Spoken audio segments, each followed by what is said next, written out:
to the Embodiment Podcast. This show is for you if you see the body as more than a brain taxi. It's for people interested in coming home to the body as a holistic aspect of who we are and how we live. Episodes contain practical tips, exercises you can take away, and interviews with specialists from around the world. I'm your host for today. I'm Allison Lindsay. So joining me today is Jill Satterfield. Jill is an international mindfulness and meditation teacher. Her integration of embodied mindfulness and meditation includes somatic practices and contemplative psychology, along with 35 years of Buddhist practice and retreats. Jill leads applied embodied mindfulness trainings at UCLA's Mindfulness Awareness Research Center, was a founding faculty member of Spirit Rock Meditation Center's Mindful Yoga and Meditation Teacher Training, and is a mentor for Jack Cornfield and Tara Brach's Mindfulness Teacher Training.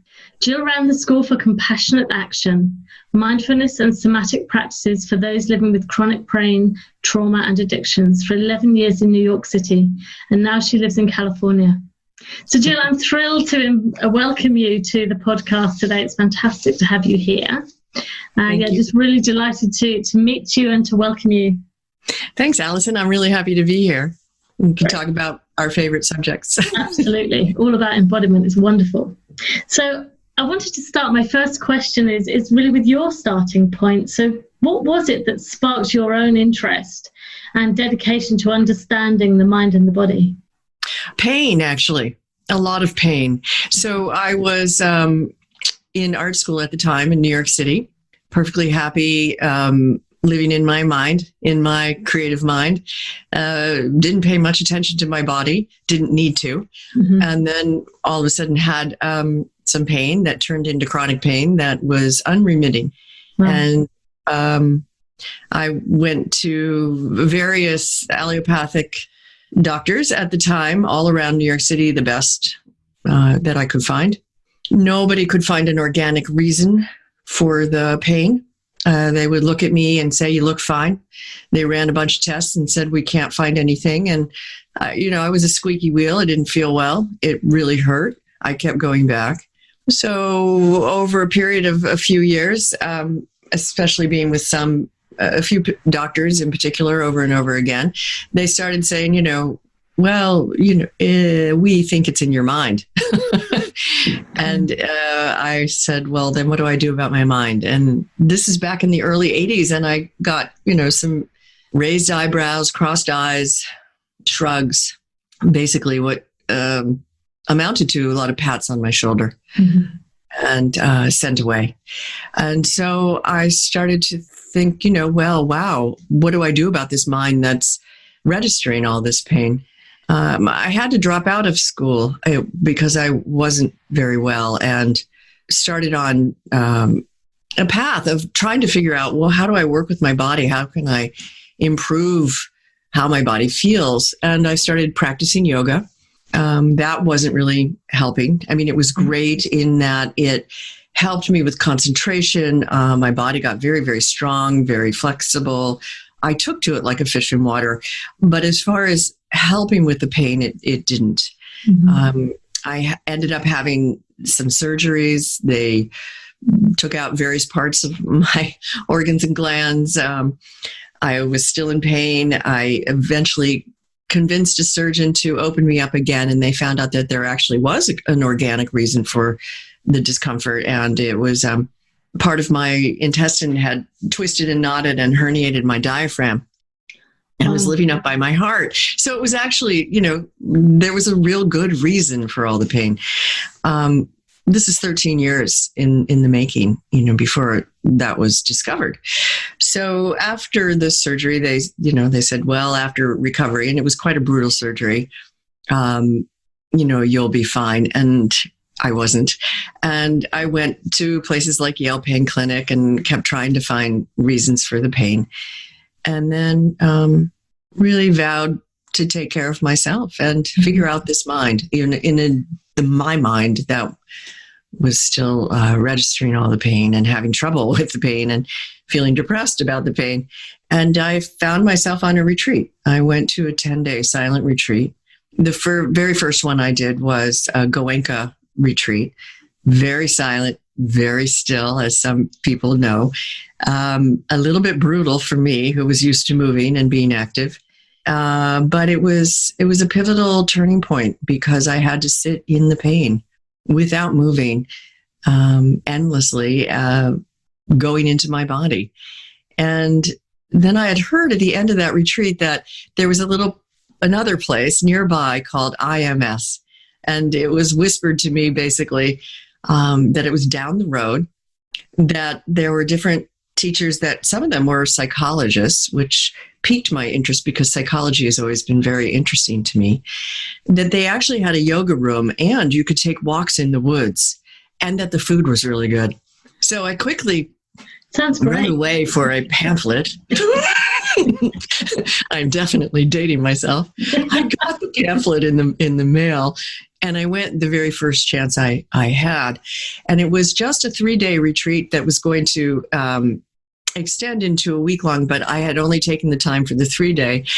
Anyway, that's how I met my primary teacher. His name is Ajahn Amaro. He lives near you in London. He runs Amaravati Monastery. And I went and heard him and saw him, and it resonated with me in a way that nothing ever had. It wasn't just him and his heart and his beautiful smile and mind, but it was the teachings. It was the Buddhist teachings. And I knew I had found the right place for me to be. And then I started sitting on many retreats a year. I've sat hundreds by now.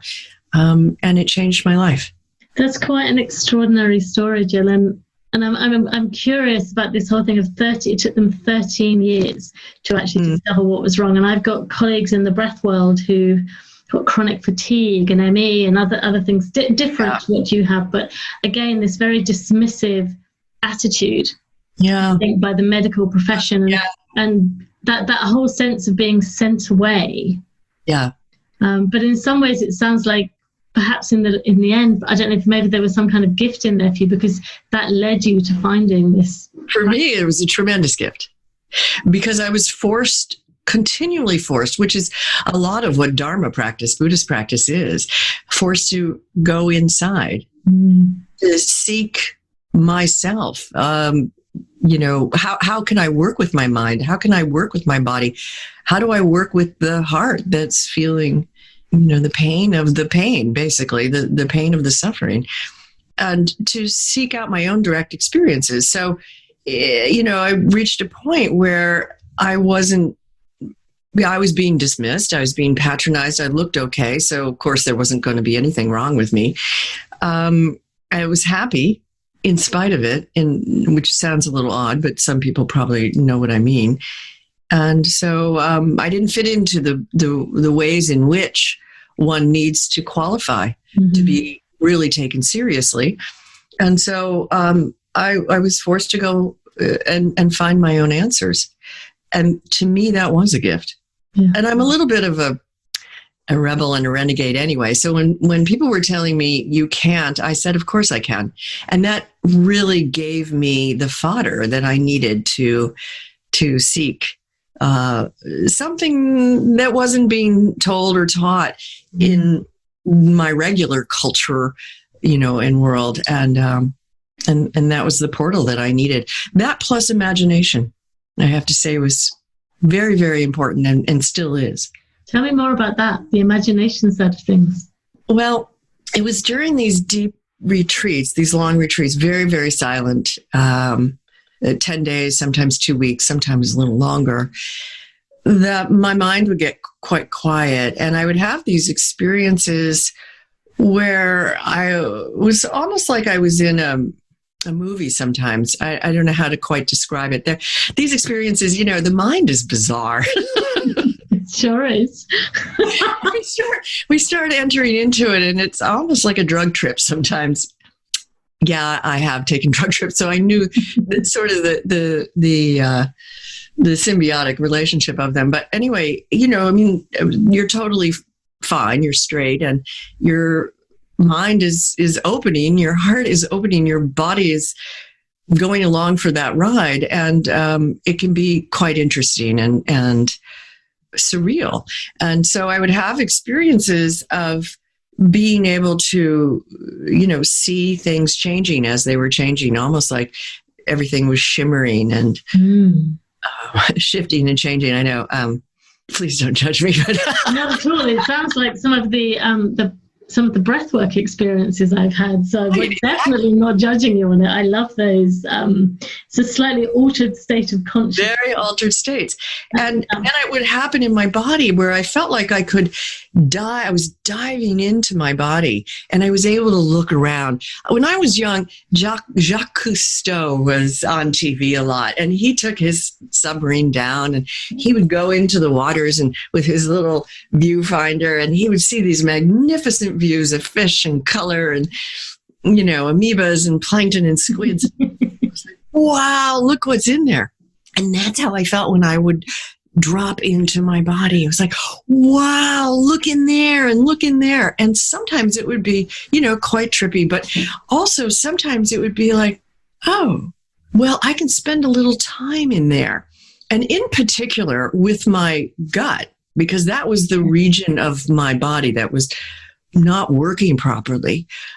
I was told that area of my body was anthropomorphic, which is a really harsh thing to say to anyone. It means rock-like, or at least that's what I looked up in the dictionary at the time. I was really taken aback by that word. And when I looked at my body and I dove down in, that was a very dark place. So it had no color, it had no light. And I thought, well, maybe I need to bring back some color and some light and some movement in that area of my body. These things just came to me. I wasn't trying to make them happen. And so I would imagine, for instance, that my pelvis was this glass bowl. And I would picture, and this is where it was movie-like in a sense, it feels like you're superimposing an image, but it's coming to you quite naturally. And I imagined that I was placing all these flower petals at the bottom of the bowl. And I would try with my breath to swirl the petals around, because I was trying to breathe some life and color and movement back into my intestines. And I would say for a really long time, I couldn't picture any color at all. And my intestines weren't working. And I was told they weren't going to work again because it was part of the autonomic nervous system beyond what I could control. Yeah. But I had read that there were yogis and yoginis from long ago that had done these incredible things with their bodies and their minds. And I thought, well, if they did it, I'm going to try. Cool. No, I think you're absolutely right. I love that. What the heck? And so I kept doing it. I kept doing it, and so it's good to be stubborn, and it's good to be, a little bit rebellious and renegade. And I kept doing it and doing it and doing it. And finally, one day, I actually saw a few little petals flower, kind of moving around, and I thought, I'm healing. That's amazing. And it took about 7 years. Can't be precise about this, but I re-triggered peristalsis. Wow. Completely freaked out. Phenomenal. The doctors. I'm so proud of myself. Wow. Completely proud of myself. Now, I did this with imagination. I did this with a variety of different practices. So imagining that my intestines were going to move again, and I meticulously would go through them. But I imagined all sorts of things in my body. Some came to me and some I superimposed, like I was describing. But it was very transformational and still is. So imagination, I think, is really important because we need to imagine what we want to become. We need to imagine the world we want to live in. We need to imagine how we want to transform. And if we can be playful about it and imagine things that aren't boxed in or the way that we might have learned before, then literally the sky is the limit. And when we dive into the portal of mind and heart, we have faith in that. We know that this is true. There is no end to what we can do when we really work with our minds. I properly love that. And I love this image of, you've got flowers on your blouse. And I love this image of the flowers in your intestine and kind of in the glass bowl. And also that you were using your breath, because actually the breath is the one part of the autonomic nervous system that we do have some control over. That's right. And being able to take that And to pair it with your imagination, I think it's extraordinary. Yes, and I've continued to do that because then, flash forward, I had 4 years ago, it happened a little bit before 4 years ago, but I had heart surgery. And I'd had a virus that attacked my one of my valves. Wow. And it burned it away, actually. And so practice showed up for me in incredible ways because I was having heart failure for 2 years before I had the surgery. But the recovery process was really interesting because it was another opportunity for me at this point, because I've been practicing so long. Okay, so here we are. I don't like it, but this is my circumstance, one more time, learning through the body. This is what I have. And the recovery process was really beautiful in a sense because it was painful. It was not fun, but I knew that my breath especially was what my heart needed to feel and hear. Yeah. And so I would ask the nurses to shut the door when I finally got, into a private room. And I spent hours and hours and hours just breathing lightly into my heart. And when I came home, I did the same thing. And I was so grateful to know the breath as a friend and as an ally and as a transformational property that I didn't question at all. That it was there for me, and it was really a big difference. And so I'm a firm believer. Yeah. And just, I think it's fascinating seeing how you've carried that with you right from the beginning of your journey through to even now. But also that sense of accepting what's the opportunity that what can I learn from here? I may not like the circumstances I'm in. Right. We're in a crazy world at the moment. We don't like the circumstances we're in. Oh, and you don't have to. Absolutely. But we can use it as an opportunity to learn. And I love that approach to kind of think about, well, okay, let's work with what I've got. Right, exactly. I've had the great fortune also of hanging around with a lot of either close to enlightened or enlightened beings, I don't know. But especially some of the Tibetan teachers that I've had. When I was living in New York, they would come and stay with me. They weren't so known in the United States yet. And so they would stay with me, and I had these, lofts, and they'd stay with me for weeks at a time. I didn't realize how amazing that was at the time. I mean, I sort of did, but in hindsight, I really know now because they've become very well known. And I would just watch how they were in general. They asked me to treat them like family, and so I wasn't asking them a lot of questions and, trying to get practices for myself all the time. But, it was a fairly casual, familial relationship that we had. And I would see that anything was fodder for practice for them. So I would sweat it out, getting them to, the teachings on time. Literally oh no, we're late. And they were like, it's okay. It's all right. It's all right. And we'd get out of the taxi and there were people waiting for them. Rinpoche, so happy to see you. And they were like, hi. And then everything was fine. And over a period of some years of this, I was like, yeah, why am I sweating it? Things are going to turn out as they're going to turn out. Yeah. So it was being with them and just sitting in the fire of my own heart, mind, body, and for very long periods of time that eventually I relaxed. It does rub away the jagged edges of the stone eventually. What do they say? You're the sum of the 5 people you spend the most time with. So I guess so choose your friends. That's right. Choose wisely, absolutely. Exactly. Really choose your friends wisely. That's right. Definitely. Fantastic. I love it. So you've been practicing Buddhism for over 35 years now. So I'm curious to know how has your practice of mindfulness and meditation evolved over that time? How has it been informed by all these amazing experiences that you've had?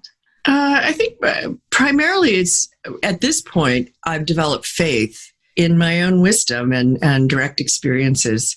In the beginning, it was about forming a relationship with myself for me, because I didn't have a very good or very kind relationship with myself in general. I liked myself okay, but it was just okay. And then I had a body that really was uncomfortable. So I sat, quite a few years in intense pain. Yeah. And so I didn't like my body so much. My body felt like it had betrayed me. So there was this kind of, it was very obvious. I was very self-critical. I had kind of gotten that naturally through my family. Thank you very much. I had great parents, but they taught me how to be a good critic of myself and others. So that was very apparent when I started to hear my own thoughts, very apparent. So it was really obvious to me in the beginning that, wow, I'm not very kind to myself, not very kind to my body. And maybe I need to redevelop a relationship, or maybe that is even a possibility, that was introduced to me, that's a possibility. Yeah. And then hearing about compassion, that compassion can be cultivated. I was like, wow, well, if the Buddha actually said that, then there's hope for me, because that means that there are other people that he was saying the same thing to when he was alive.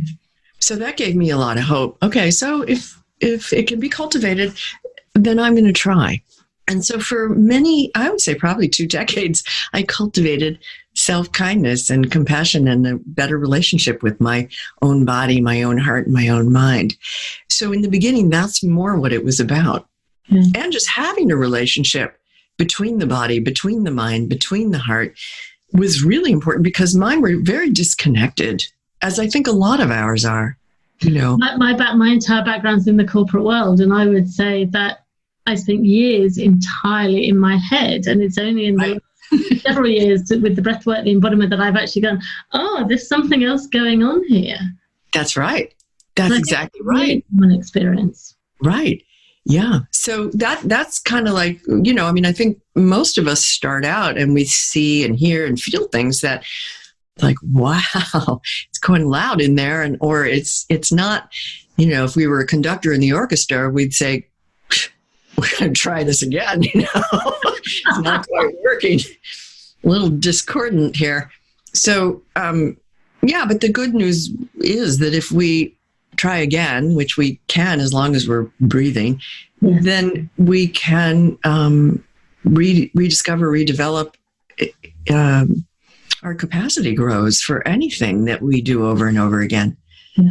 So, but now it's different, because I've spent that time, and wasn't always fun, and wasn't always easy, but I stuck with it, and now I do have faith in myself, and I'm continually curious about what awareness is, what consciousness is, what I might be able to do with my own mind and body and heart. So it's a continual discovery, and I don't take it all so personally.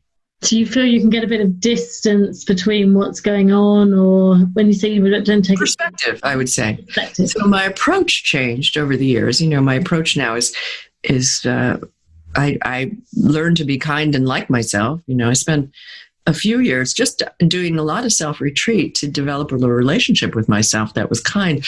Actually, I was in London for part of it, in south of France, completely alone and trying to find home. Where is home? And I needed to find it in my heart. But it was just a sort of that, at this point, the kindness evolved into compassion. I actually really like myself now, because I don't blame myself for what's going on. Some things I take responsibility for, of course, but I don't own every thought that goes through my mind and blame myself for what I might be feeling. But I hold it, I approach it differently, again, with some kind curiosity. And we're all just really interesting expressions of being human. So that's what's interesting to me now. And I think many of the people I work with, and I think it's a really common experience of not really liking yourself, or kind of very common. Like, I don't really like myself. I don't like the way I'm thinking. I don't like who I am. How all of these things. So I guess I'm curious if you've got any suggestions to anyone as to, perhaps from your own practices, from things that you learned along the way, that you would suggest to people if they want to be a bit more self-kind, self-compassionate. What would you suggest? Where might they start? First of all, by getting some guidance, I think, is really important so that you don't feel that you're on this path or journey alone. Yeah. Is to find somebody that's been doing something a lot longer than you, who has made a lot of mistakes along the way. And ask someone, a teacher, a mentor, or even join a group of a community of people, and sit and practice with others. It could be individually or with a group. Unfortunately now there are a lot of things online that we can join into, so that if a teacher or a mentor isn't close to you in proximity to where you live, you can get, via internet, you can join with anybody, really. So I think that that's important, is to not try to reinvent any wheels necessarily, or try to do everything on your own, because we don't do everything on our own. We need to support each other. So finding someone that can help is really important. Mm-hmm. And then to know that whatever we repeat, we become. And that's good news and not so good news sometimes, So, indeed. Right. So we know this from neurobiology, that patterns become grooved over time. So we think something over and over again, then it's in the brain, and we can overlay and we can change. And so that's important to remember, so that having some sort of persistence is really helpful. Now, again, that's where we need each other to get support, because, we'll fall off the wagon or forget or get discouraged, and somebody else can help us. I don't know that I would have done everything I did without my teachers. Mm-hmm. I don't know. Maybe part of it, sure, but not maybe. I don't think all of it. Well, they certainly point us in different directions, and I think, for me, certainly, there's something about feeling that I'm not alone with whatever the heck it is that I'm trying to work through. That actually, this is a shared human condition, and other people have been there or are going through it. So, yeah. And you're not crazy. Well, maybe a bit. Well, you have to be slightly good crazy. Good crazy. Think out of the box. I mean, look, most of us go along life thinking it's got to be like this and this and this. It doesn't. No. I am here to say my life's looked nothing like what my parents wanted it to look like. And they were okay with that, fortunately.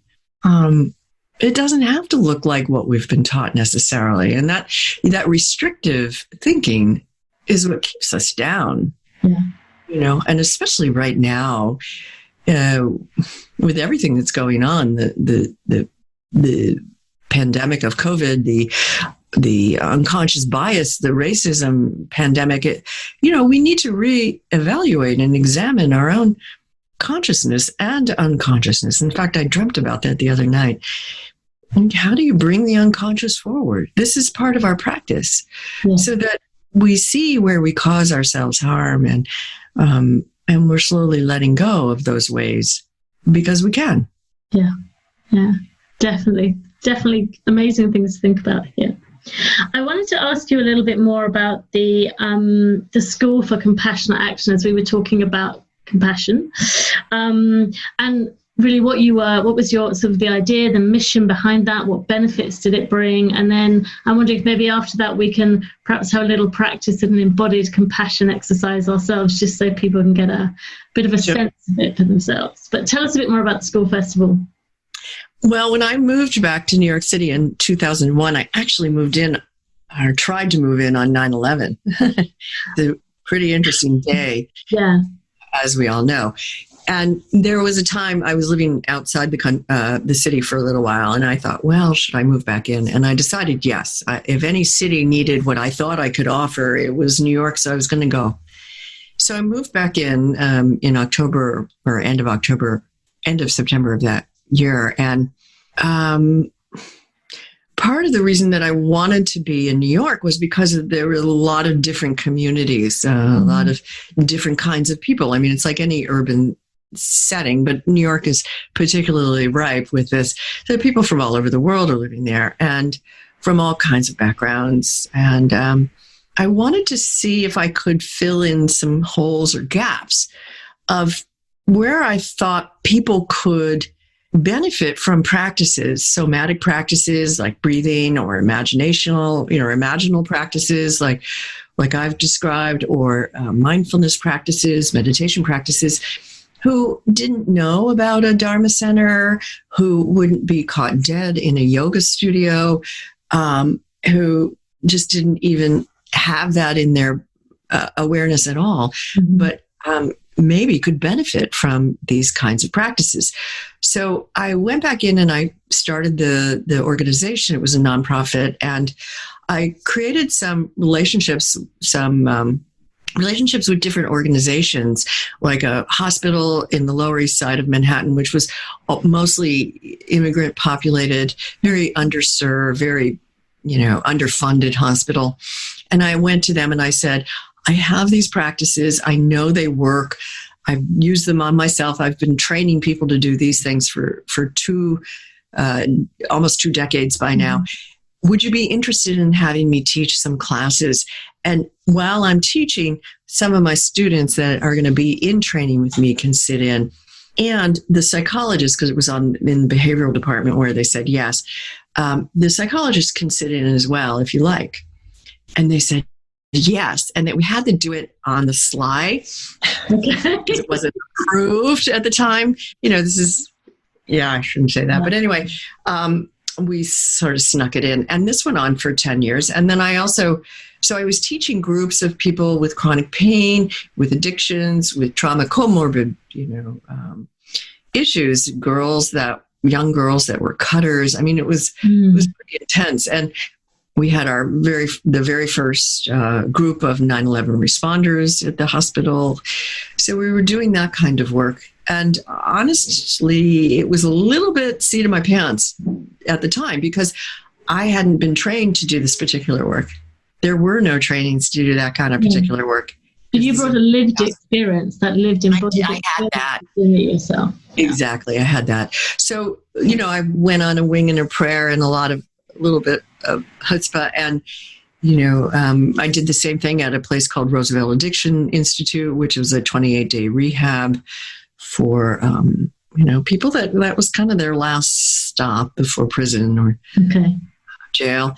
And worked in a lot of after-school programs in lockdown places for at-risk kids. And so it was a service organization, but it was also a training because I was, I created trainings, and then I would have people come along and they could assist or watch or observe and learn in these different communities. It did quite well, not financially. It's never been my strong suit, but it did quite well in terms of helping people and training a lot of people. Yeah.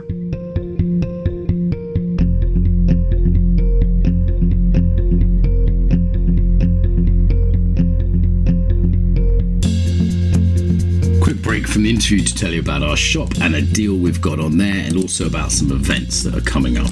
So if you go to embodiedfacilitator/shop and use the code podcast50 is the code, you can get 50% off anything in the shop. And what have we got on there? How to design training, trauma for facilitators, breath work, leadership, resilience, life purpose. There's a bunch of books, there's a bunch of e-courses, mostly for facilitators, trainers, coaches, yogis, different ebooks, but that code will give you 50% out off anything at all there in the shop. So that could save you, let's say, up to £100, which is about $120. So well worth having that code. Go to embodiedfacilitator.com/shop. Also on that website, you will see embodiedfacilitator.com/events-calendar. Just look under events under the main title. You'll see all the stuff we've got coming up for events. We regularly have free online events. If you're interested in embodiment, we have them on coaching, life purpose, marketing, all trauma, all sorts of things. So have a look at the events page. You can see the different one-day events we've got coming up related to the conference and all kinds of other stuff. Okay, so all of that is on embodiedfacilitator.com. And remember that code there. That code is podcast50 if you want 50% off anything. There you go. A good deal. Back to the interview. So what do you have any stories you can share of the differences you saw in people? Was there anything that struck you in particular, or was it? There were a lot of differences that sometimes people wouldn't admit. So, for instance, there was a woman in one of the groups in the hospital, and she was struggling. She was in a lot of pain. Yeah. She was still heavily addicted to painkillers, and who could blame her? And wasn't happy. This can happen when you're not feeling well for a really long time. You're not necessarily the easiest person to be around. No, absolutely. And she would come into the room, and she hobbled in on a cane. And she was sort of, hunched and crippled by her pain, sat in the back, didn't want to get involved. You would ask her something, she was really kind of grouchy. But, she came, she kept showing up. She would come every other week. The classes were every other week. And one day, and I was sort of, after a while, I had a relationship with her. I, kind of lightly tease her and try to engage and, get her to engage. And she would kind of bat me off. And that was fine. That was our relationship in a sense. But one day she walked out and we saw her cane in the corner. Oh. Wow. And we thought, that's interesting, because she never had come in without her cane, and she really relied on it. Yeah. And sure enough, about 5-10 minutes later, she came back in, and she kind of was embarrassed. That's extraordinary. But something was working for her. Yeah. So I had lots of stories like that of, sometimes people didn't want to admit that something was helping, or that they were practicing. Yeah, she kept coming back. So something. She was internalizing it. Yeah. And that happened a lot. Yeah. That would happen a lot, where it wasn't, especially people that thought they were kind of tough, or that this sounded like, well, not for me. They would still show up, and it was going in. Maybe not in the ways that anybody could see or that what we would expect.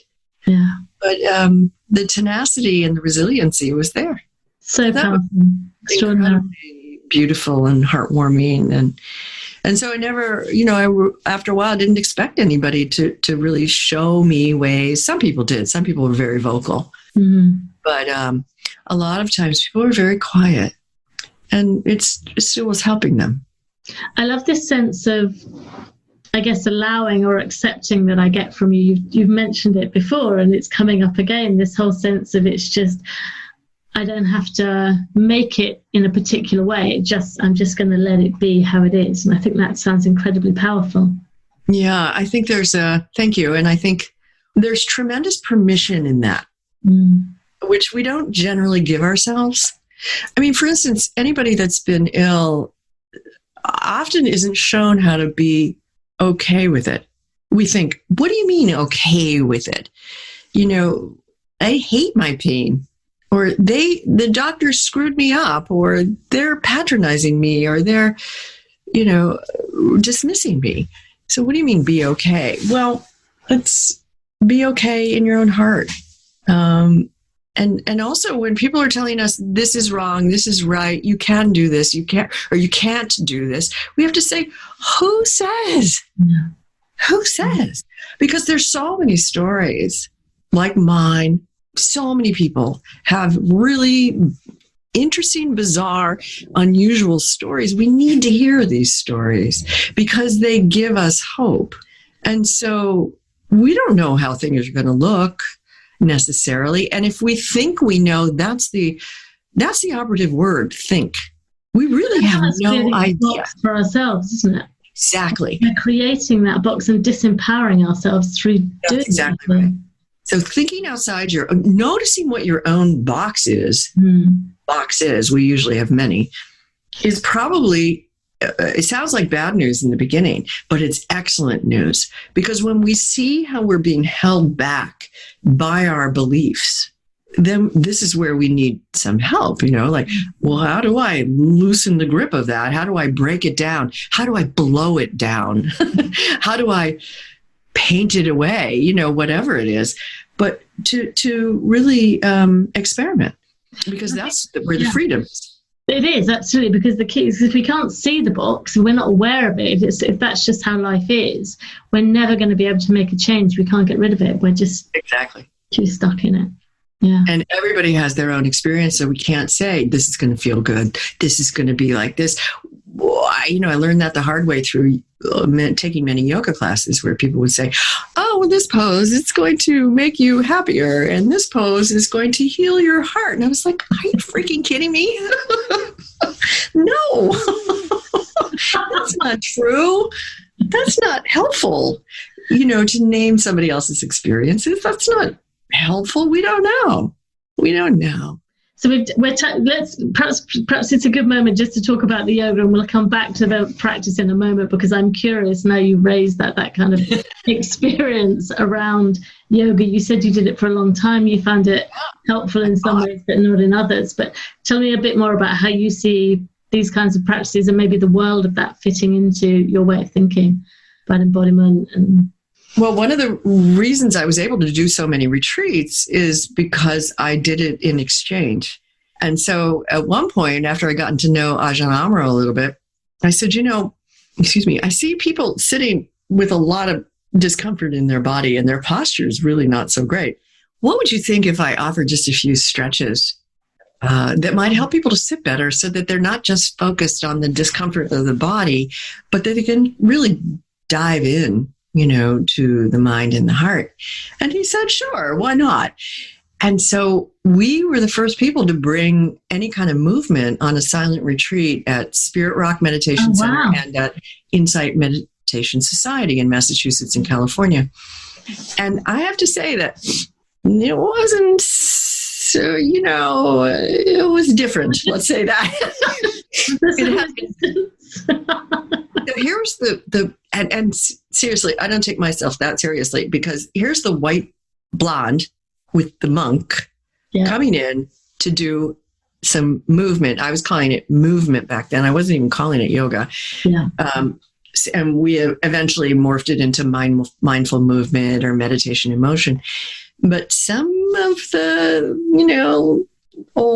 some people would look at us like this, like this is entertainment. Why is this part of the retreat? We should just be sitting still, not fully recognizing some of the benefits of being able to drop into the body and to develop this relationship between heart, mind, and body. So that's how I started teaching on retreats, because I was practicing on retreat, and it completely changed my yoga practice. I would take a pose and I would stay in it for 20, 30 minutes. Now, not a really difficult pose, because when you're doing a really challenging pose, there's a lot of work involved in that, right?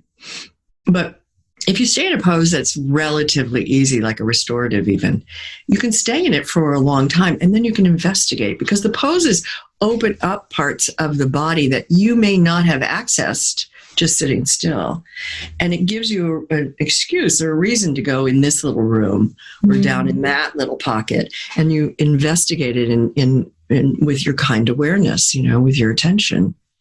And so that's what I was experimenting with, and that's how I taught it. And that's, really radically changed how I practiced yoga and thought about it. But also there was a time I was teaching one of my Tibetan teachers yoga, and he had never done yoga before. So this was quite interesting. And we'd go into a room, and it was just him and I would teach him some things. And he said, at one point after a few years, he would always ask me, do you have any questions for me? And I'd say, no, Rinpoche, this time's for you. But one time he said, no, let's go sit down. I want to ask you about how you healed. So he asked me to describe what I did and how it felt. And he said, can you do it now? And I closed my eyes and I did it. I was moving energy. Again, please don't judge me. But I was moving some energy in my body. And he said, oh, I know what you mean. This is great. He goes, that's bliss. Oh, wow. Bliss? He said, yes, that's just mind. You have to teach that. I said, well, I'm not sure I'm ready to teach this. So he encouraged me over the years. But the other thing that he did was he pulled up his sleeve. And he would always tease me because I'd say, breathe into your kidneys, breathe into your liver. And he'd say, Jill says, breathe into your kidneys.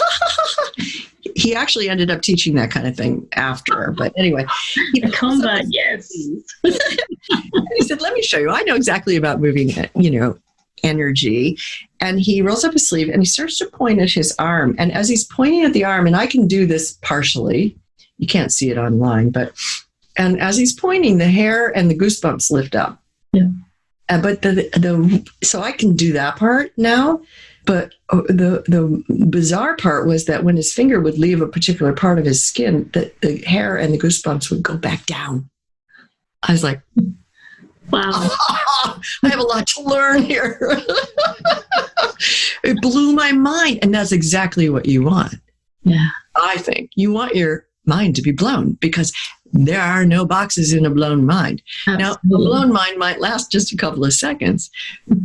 And then we go back to the relative world, we put the boxes back on, so to speak, sometimes, or just to a certain extent.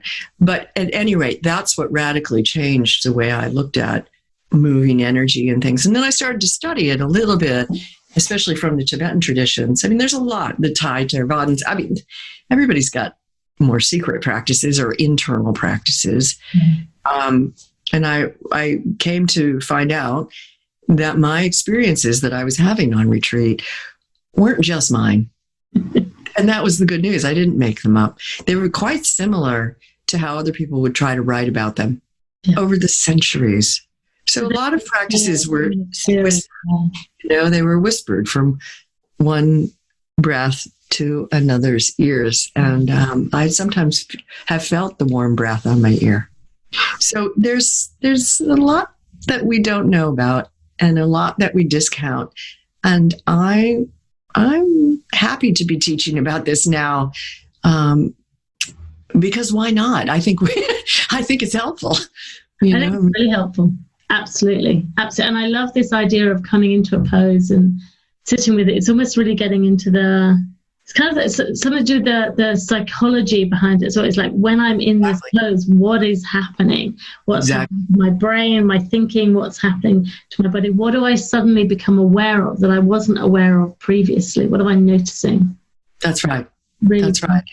And the body, it turns, for me, the body is this house that I could investigate different rooms and know, I stashed this down here from when I was a kid, or my grandparents are up here, and I would investigate in that way. Yeah. And I could ask, I could, clean out, I could give away, I could say, okay, time for you to go, come back another time. So I just was able to use that for inquiry and to work with what was, because the body is storing memory all the time, and the body is sensing a thought and an emotion before it's actually cognized. And if something's not cognized, it doesn't just magically disappear. No, it stays. It goes in, and we know this from trauma work now, right? Yeah. And so it's, investigating the body, I think, is key to understanding the mind and heart more.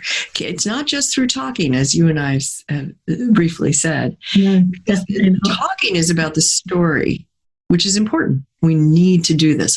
This is not a replacement, but it's additionally. Yeah. There's the wordless body, the body that has its own language, that's, in a sense, deeper than thought. Well, it's a different kind of intelligence, I think. That's exactly right. It brings us something, and it gives us a depth and a richness of experience. That's right. Exactly. That's what I see. So in order to be our full selves, we need to approach both, or all of our facets. Absolutely. Wonderful. So shall we do is there a embodied compassion practice you can share with us? Something just for people to try if they'd like to have an inquiry around this themselves? Sure. So however you're sitting, or if you're lying down, just see if you can let go of having to assume any particular kind of posture.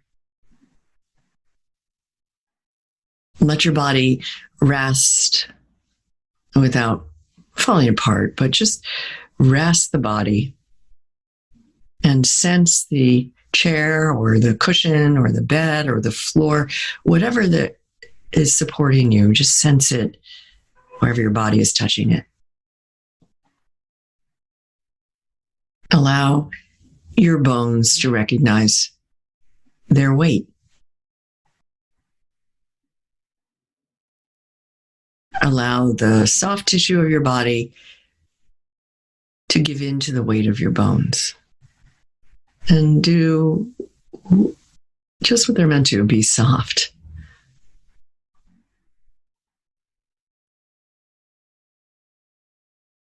And turn your attention towards your body in more of a landscape view. And just notice how it feels. As if you're looking upon this vast territory of body, from feet to hands to head, just getting an overall sense.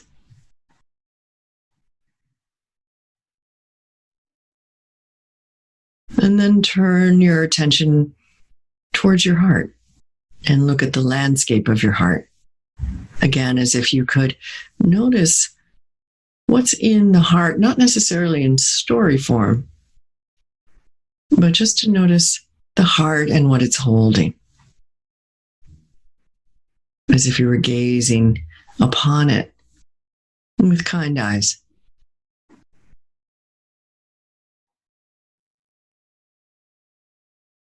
And then to notice the same with your mind, as if you're gazing over the vast landscape of your mind.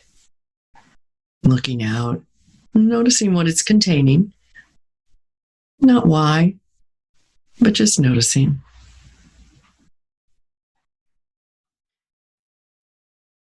So we have the landscape of our body, the internal landscape of our heart or our emotional body, and then the internal landscape of mind or mental body.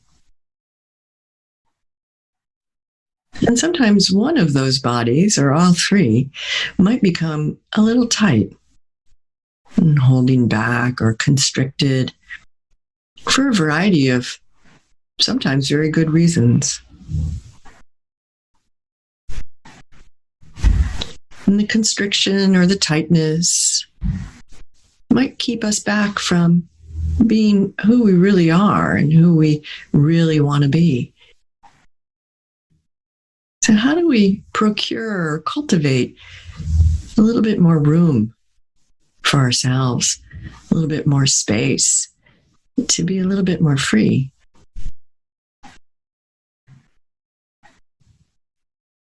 Try taking your breath in just a little bit more deeply. Keep it very, very tender and very soft, very delicate. But see if you can increase your inhale and bring it to a place in your body or your heart or even into your mind where you'd like to have just a little bit more softness and space. So we're slowly increasing the capacity of breath, and we're moving it somewhere consciously, and in particular, someplace in the body, maybe right into the heart, or maybe the mind. It's as if you're blowing up a balloon where the skin of the balloon just sort of gives and gives and gives with the breath that's being blown into it. And then begin to exhale just a little bit more completely. See if you can follow the exhale all the way out. And the exhale is now making room, making space to bring the next inhale in. But it's also a way to let go. So whether you're bringing it someplace into your body, heart, or mind, see if you can let the exhale be a time to let go of something and picture it leaving as best you can. So the inhale is bringing in some space, some softness. The exhale is a little bit more about letting go and then providing the space to bring the breath in again. And if you like now, you can call upon the elements of nature to support your practice, to support you. Imagining your favorite place in nature, whether it be the beach or forest, maybe the mountains, maybe a meadow, or maybe you picture yourself floating on a cloud. And you allow your breath to be coming in from that particular environment. So it's carrying all the nutrients of the sky, the ocean, the rich forest, meadow with flowers, whatever delights you. So we breathe in all the properties, all the support from nature, and we pause for one moment, wherever you're bringing the breath, and just hold it for a second. And let it be a little bit more absorbed, and then release, allowing that exhale to be full and complete, carrying out as if you're opening rooms in your body, your heart, your mind, and you're allowing a cross breeze to come in and refresh the breeze from some beautiful place. So you inhale, just pause for a moment. Allow yourself to absorb the nutrition, the restorative properties. And then exhale completely. And then pause for a moment after the exhale and just give your body a complete rest. So we're focusing on the 4 different qualities of breath. Bringing in, rejuvenating with the inhale, pausing and absorbing, letting go, releasing and getting more space with the exhale, and then pausing and deeply resting.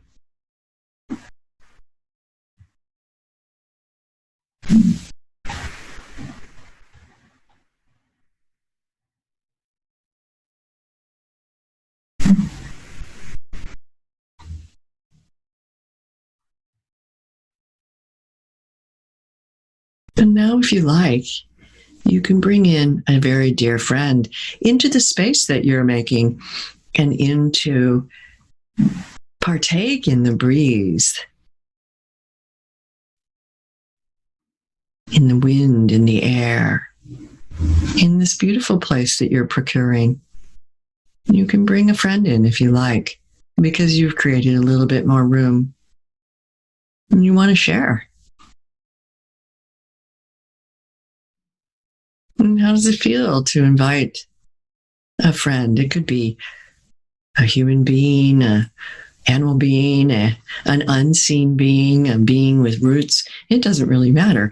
But invite someone or something that you love just to partake a little bit in this fresh breeze, the space that you're creating for yourself and for them.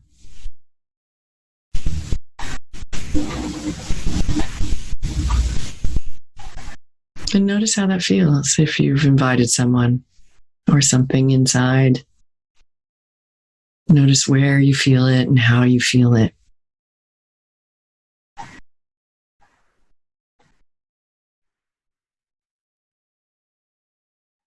And then allow whatever it is that you're envisioning to slowly, slowly fade.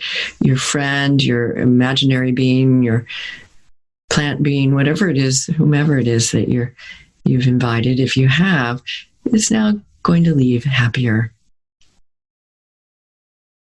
And your breath slowly comes back to being whatever it is. Just refinding the natural expression of breath somewhere and noticing what it feels like.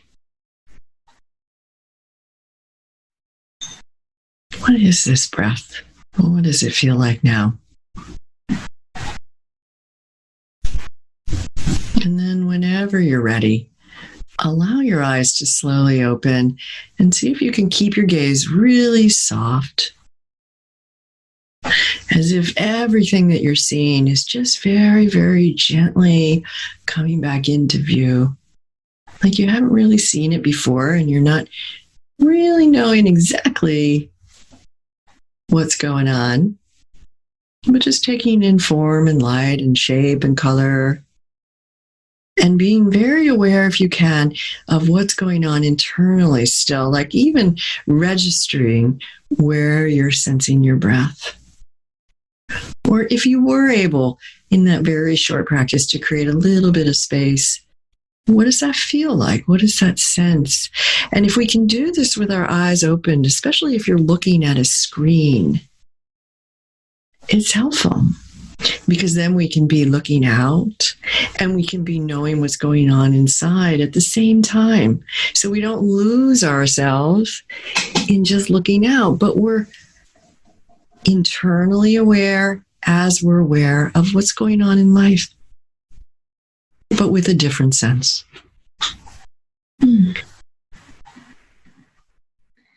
That was deeply lovely. Thank you.